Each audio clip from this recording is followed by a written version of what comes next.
la independencia tiene que ver con la capacidad de autodeterminación de las personas, de los pueblos y de los países. En tal sentido, poder decir que un país, una persona, una sociedad, un país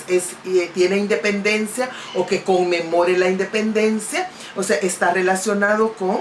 conmemorar o celebrar esa capacidad de decidir sobre su propio destino, sobre el proyecto de desarrollo económico, social y político que aspira para cumplir los objetivos nacionales, los objetivos de la sociedad y de poder ejercer en plenitud, ¿verdad? Todo ese proyecto nacional sin interferencia de gobiernos extranjeros, de grupos económicos o políticos a nivel nacional o a nivel internacional y por supuesto sin interferencia de organismos supranacionales como por ejemplo estos organismos financieros internacionales como por ejemplo el Fondo Monetario Internacional, el Banco Mundial, ¿verdad? O el Banco Interamericano de Desarrollo. Entonces para mí independencia es sinónimo de autodeterminación de los pueblos, autodeterminación de las personas y por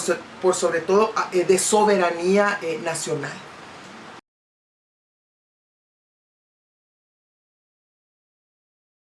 Esto parte en primer lugar, primero por tener la capacidad de definir las políticas nacionales, las políticas económicas nacionales en función de los intereses nacionales y no en función de organismos internacionales o de gobiernos extranjeros, como por ejemplo el caso del Fondo Monetario Internacional o el Banco Mundial o el Banco Interamericano de Desarrollo, que cada vez que dan un préstamo a un país como el nuestro, siempre está sujeto al cumplimiento de condiciones, ¿verdad? Al cumplimiento de cierta orientación en el modelo económico o en el modelo social. Eso en primer lugar, tener esa capacidad de definir políticas económicas nacionales para el interés nacional y sin presión de organismos internacionales. En segundo lugar, tener la capacidad de tener, y muy ligado con las políticas económicas, tener la capacidad de tener política monetaria. Y esto supone tener una moneda propia y no depender de la moneda de otro país y de estar sujeto pues a las decisiones que en materia de política monetaria toman las autoridades monetarias de otro país, en este caso el de Estados Unidos por ser una economía dolarizada. Pero también tiene relación con la capacidad de producir o de contar con un aparato productivo nacional, con la capacidad de producir los bienes y los servicios que necesita la sociedad para satisfacer sus necesidades y es decir, para poder tener una producción nacional para el consumo nacional. Eso lamentablemente no es el caso de El Salvador, lo cual vuelve a El Salvador una economía excesivamente dependiente, ¿verdad?, de la economía internacional y particularmente de la economía de los Estados Unidos, ¿verdad? También quiere tener un sistema financiero propio, un sistema de pensiones propio, un Estado fuerte, con capacidad de definir cuáles son las prioridades del desarrollo, ¿verdad?, en función de los intereses nacionales y volvemos a hacer este recuento y pues yo me atrevería a decir que El Salvador en la parte económica no tiene las condiciones para poder vivir una verdadera independencia entendida como autodeterminación y sigue siendo por tanto un país y una sociedad dependiente del exterior.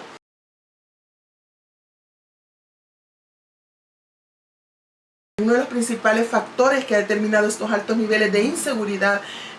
tanto en nuestro país como en Centroamérica y así como en el resto del mundo, porque estos altos niveles de violencia y de inseguridad no son exclusivos de El Salvador o de Centroamérica, y esto está bastante ligado, muy ligado a la puesta en marcha de este modelo económico capitalista neoliberal, ¿verdad?, que debilitó a los estados y que fortaleció a los mercados como los orientadores o como los reguladores de las actividades económicas en estos países. Entonces, al ver este modelo económico neoliberal, al haber debilitado al Estado, le debilitó también o le quitó su capacidad de asegurar los derechos de la ciudadanía, no solo financieramente, sino que también en términos de las funciones del Estado. Y eso también se tradujo en la incapacidad del Estado salvadoreño, al igual que otros estados que estamos observando en la coyuntura actual. Se ve la imposibilidad de dar garantía a su ciudadanía de la seguridad ciudadana, de la seguridad personal. Entonces,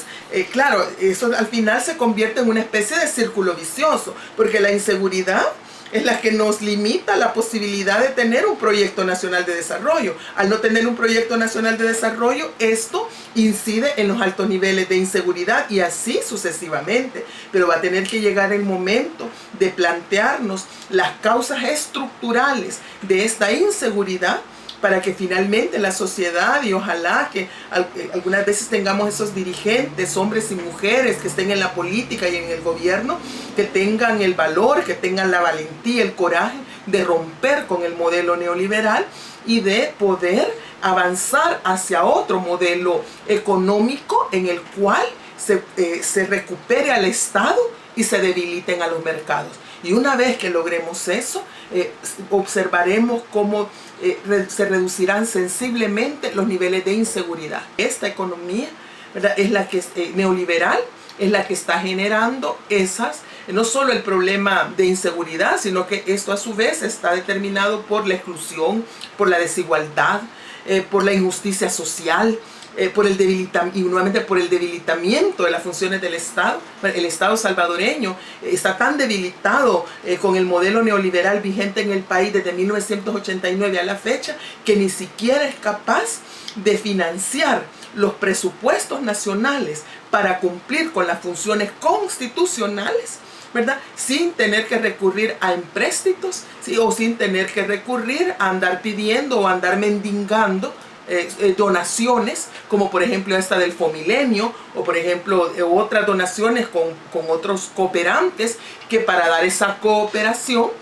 imponen condicionantes e imponen también como amarres, ¿verdad?, para que El Salvador no pueda salir de este modelo neoliberal. Entonces aquí se requiere, no sé, tener una perspectiva más completa, más estructural de las causas de esta violencia, de esta inseguridad, para realmente avanzar hacia una situación en donde la sociedad salvadoreña, todos y todas, podamos sentirnos seguras.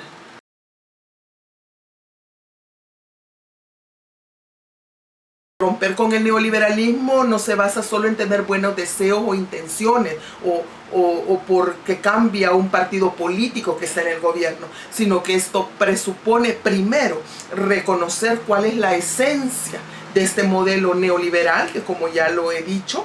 se basa en considerar que el Estado debe ser debilitado y que en su lugar debe ser fortalecido el capital privado, es decir, las empresas, ¿verdad? Y que entonces necesita como hacer un nuevo equilibrio, o sea, restablecer el equilibrio anterior en donde el Estado tenía un papel más preponderante en relación al mercado. Entonces eso es lo primero. Primero, reconocer que no se trata de buenas intenciones, de buenos deseos, sino que de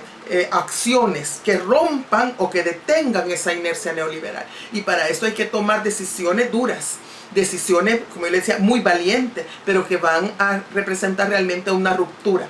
¿Por dónde comenzar? No necesariamente por el tema de pensiones, pero por ejemplo, hay que desdolarizar la economía salvadoreña. Es que la economía salvadoreña y el Estado salvadoreño, para poder definir un proyecto nacional de desarrollo, tiene que tener la capacidad de tener su propia política monetaria. Y no es solo por un tema de orgullo nacional, o porque nos gustan los colones o como se llame la nueva moneda, sino que es una posibilidad real de recuperar esa política monetaria, ¿verdad?, para ponerla en función del desarrollo nacional. Eso es lo primero, de dolarizar la economía. Lo segundo es revisar o eliminar todos aquellos tratados de libre comercio que se han firmado y que representan una pérdida del aparato productivo nacional o un debilitamiento de los productores y productoras nacionales, ¿verdad? Como por ejemplo el Tratado de Libre Comercio con los Estados Unidos, romper con el acuerdo de asociación con la Unión Europea y también romper con algunas normas de la Organización Mundial del Comercio que sobredeterminan las políticas económicas nacionales. Eso en el segundo lugar. Y en tercer lugar, parte de empezar a revertir o a recuperar la capacidad de hacer políticas nacionales y en función de la gente.